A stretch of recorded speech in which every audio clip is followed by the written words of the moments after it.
मोबाइलबाट पैसा पठाउन मिल्छ, भोट पठाउन मिल्दैन। तिनीहरू 2-4 लिटर पेट्रोलमा बिक्री पनि हुँदैनन्, 2-4 प्लेट मासुमा पनि बिक्री हुँदैनन् र 2-4 हजारमा बिक्री पनि हुँदैनन्। देश दुनियाँ तिनले देखेका छन्। ती मान्छेले भोट हाल्न नपाउने अनि कस्तो चुनाव हुन्छ त? 1/3 मतदातालाई, बुजुर्ग मतदातालाई देश बाहिर राखेर गरिएको चुनाव कस्तो चुनाव हुन्छ? संसारमा यसको प्र्याक्टिस भइसक्यो।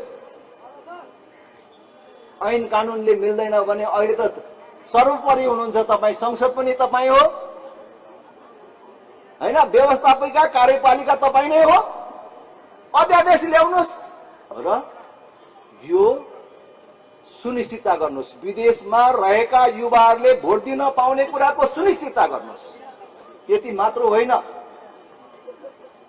अन्तर जिल्ला मतदानको पनि सुनिश्चितता गर्नुहोस्। हाम्रो मतदाता संख्याको 1/3 भन्दा बेसी वैदेशिक रोजगारीमा छन् युवाहरू।